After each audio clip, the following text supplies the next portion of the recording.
many people out there have been speculating on, that Meghan Markle has lied about her age. Is she actually older? What if the biggest royal illusion of a decade didn't originate in the palace, but started with Meghan Markle herself? Because for years, a woman named Samantha Markle has been quietly saying something the world chose to ignore. Not because of a lack of evidence, but because no one wanted to listen. I'm going to quote Tom Bauer by saying, he said, look, we all laughed at Samantha and she was right, and everything she said has come true. According to Samantha, the story about Meghan never really made sense. While the press portrays her as a perfect woman, Samantha calls it a meticulously staged Hollywood dream. The issue isn't about emotion, it's about the numbers, the announced ages, the official timelines, and the story of leaving the royal family. It all looks like a perfectly edited fairy tale.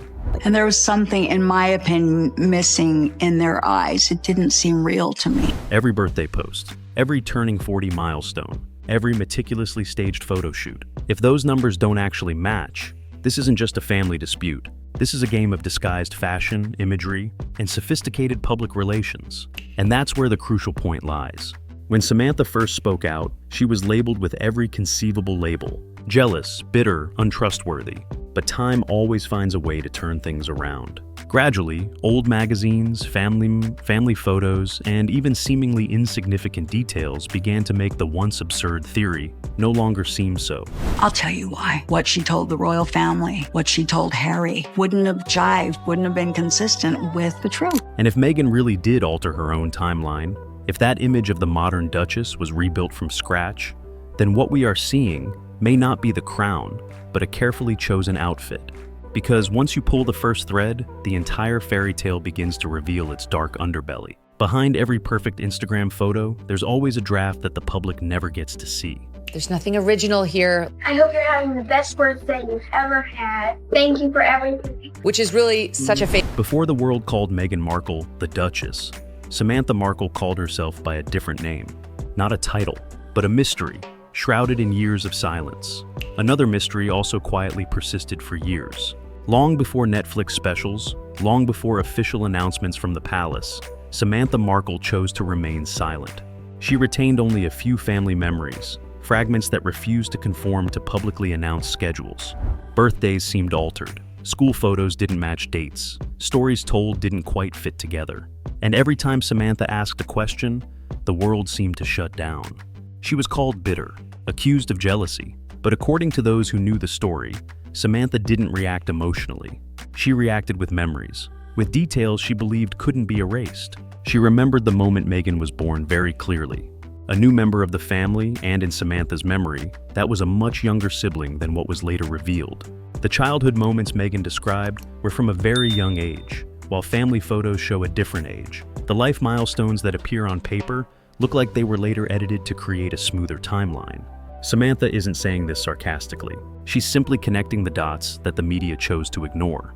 And remarkably, each time Meghan's public image expands, Samantha's subtle warnings become clearer, but are also pushed further into oblivion. Even so, she never backs down. Because for Samantha, this isn't trivial. These are numbers. And when the numbers don't match, no amount of glamour can cover it up. When Meghan once said she had lost her father, Samantha understood perfectly well that he was still there. In her view, what was lost wasn't the person, but the connection. When Samantha finally spoke out publicly, it wasn't a harsh reaction. It was a call for truth. She posed a very simple question. If one small detail like that isn't accurate, how many other things could have been obscured? That very question created the first cracks on the polished surface of the public image Meghan had built. Not loudly, not explosively, just spreading quietly. And Samantha wasn't the only one to notice. Their father, Thomas Markle, also began to take notice. When he finally spoke out, what had been carefully constructed began to crumble. Not because he wanted to challenge the public narrative, but because a father's memory no longer matched the published biography. Thomas Markle never intended to be part of any mystery. He was simply a father, camera in hand, recording his daughter's birthdays, school performances, and everyday milestones. Meghan's childhood, according to him, was spent with family. But years later, when Meghan's official biography appeared in the press, Thomas felt something was wrong. The dates looked too neat. The timelines were too polished. He remembered driving a teenager to an audition, while the public record showed that, at that time, Meghan was much younger. Initially, Thomas doubted his own memory. Perhaps time had blurred everything. But the old photographs tell a different story. The captions, the paperwork, and the everyday memories simply don't match the widely published timeline. The more he compared, the more uneasy Thomas felt. If Meghan was truly born in August 1981, then why did the family records, school records, and old correspondence show a different age? To Thomas, this wasn't a conspiracy. It was just a calculation, and that calculation didn't yield the same result. He remembered very clearly the first gift, the first job, the first feelings. None of them completely matched the story that was packaged and broadcast around the world. When Thomas cautiously pointed out these inconsistencies, he was described as confused, but he wasn't. He was simply recalling details etched in the memory of a father. And that's when he realized something deeper was at play. If the published image no longer matched the girl he had raised, then perhaps the story had been rewritten. That story was told, packaged, and widely circulated. And in the process, Thomas Markle seemed to inadvertently hold in his hands something very few people possess: an original version of the story. Not the polished version for publication, but the version recorded through everyday memory. Meghan, in the public eye, appeared as a perfect performer. Every detail was perfectly timed, perfectly placed, perfectly executed. But for Thomas, that wasn't the most important thing. What mattered was, just one old magazine page forgotten over time was enough to re-examine the entire situation. Because Thomas's memories weren't just nostalgia, they came with evidence. And those clues, when pieced together, began to attract the attention of the online community.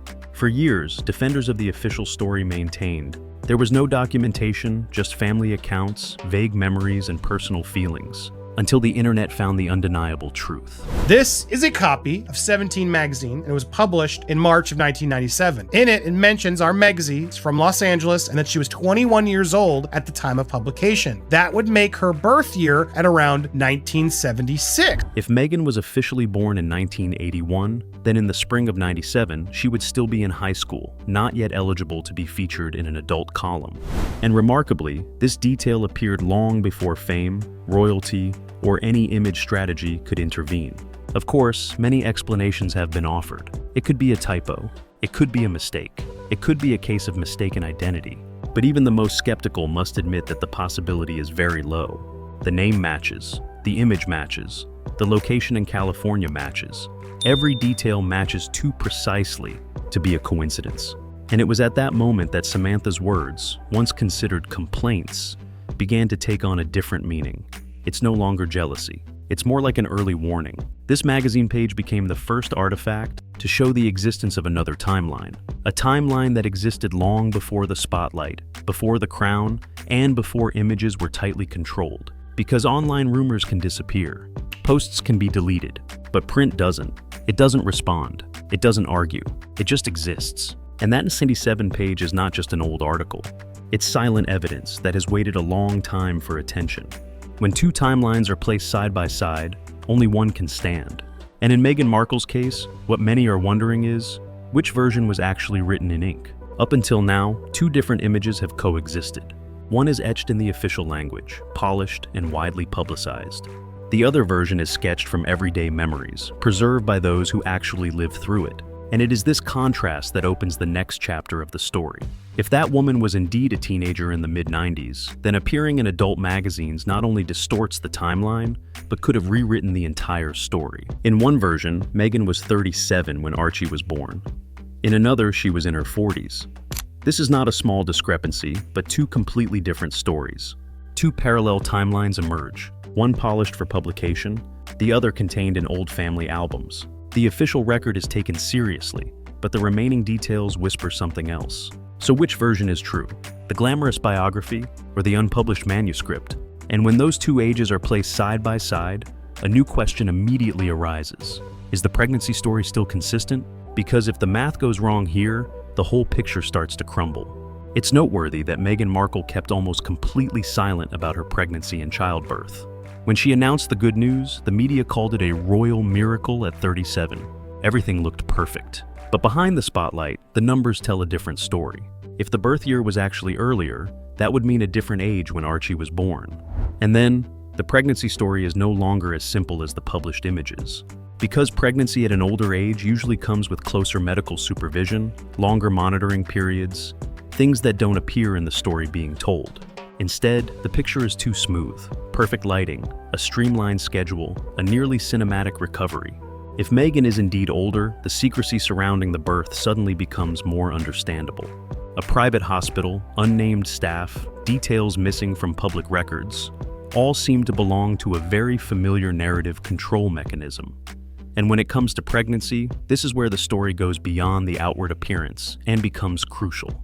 Because age is not just a number, it directly affects the level of medical monitoring, the ability to recover, and the actual procedures. Even a slight miscalculation can change the entire picture. Carefully staged images can create a sense of perfection. But Prince Harry's memoir inadvertently reveals inconsistencies. The story of Archie's birth sounds very peaceful, a quiet space, soft light, gentle emotions, and a quick departure. But when the medical professionals read that part, they didn't react emotionally, but with a cautious silence. Because high-end maternity care facilities still adhere to strict postpartum monitoring procedures. Leaving too early, they argue, is not in line with common practice. According to the memoir, everything happened very quickly. So quickly that the timelines become difficult to piece together. Some administrative details, the time of completion of procedures, and the medical monitoring process are not explicitly mentioned. This creates a compressed feeling in the story, as if some part has been omitted. And if the story is adapted for visual purposes, the question is not who is right and who is wrong, but rather, is this privacy being protected, or is it an edited version? Because medical procedures are not flexible with emotions. They operate based on science and time. When the timeline is broken down into minute-by-minute segments, the story begins to resemble a puzzle more than a complete event. And it is this discrepancy that causes many people to pause, ask questions, and look back at the entire story from the beginning. Looking back at Meghan Markle's interviews, many people notice a familiar pattern. Everything is always very tightly controlled. The storytelling, the way she appears on camera, and even her private details are all arranged to create a consistent image. But when comparing the published timeline with the actual elements such as travel, medical procedures, and security protocols, the equation starts to fall apart. The time frame described is too short for every step to be fully realized, without any shortening or omissions. This has led even her supporters to begin questioning, why did everything have to happen so quickly? Some argue it's a matter of privacy. Others see signs of image control. Either way, the level of accuracy in the story makes it look more like a script than a natural event.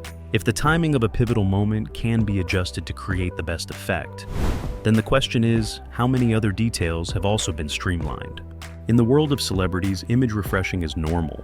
But for Meghan Markle, it's not just a repositioning, but a complete rebuilding process. From a television actress to a global image, every interview, every statement, every post contributes to creating a carefully curated version.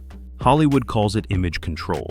The palace calls it optics. And Meghan is very adept at both. So why does age matter? Because it directly impacts the story being told, to how the public perceives it, and to the credibility of the entire timeline. Once the story has spread globally, editing or reinterpreting it is almost impossible. You can't verify a fairy tale in the usual way. You can only choose whether or not to continue believing it.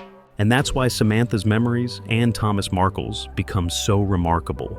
They are not substitute facts, but very human anchors, pulling the image closer to reality. A reality that no system can ever perfectly polish forever. Perhaps this story was never just about age, but about control and who was told the story first. This story was told before anyone else had a chance to tell another. Because in Meghan Markle's world, truth isn't just what you experience, but what you edit. And once the version is fixed, the world gradually forgets that an original draft ever existed. When you piece together the fragments, Samantha's memories, Thomas's timeline, old printed materials, and inexplicable medical details, one thing becomes clear. Meghan's public image is not simply a change over time. It's been built, edited, and polished to the point that even the dates have to fit the story. Perhaps it was initially just branding. Perhaps it became a habit. But when every crucial detail looks like a stage script, the line between truth and performance begins to blur. This isn't gossip or personal attacks. This is a question of how the truth can be obscured when the cameras never turn off. And if this story makes you wonder how much more has been hidden behind that perfect veil, then the next part will make you reconsider everything.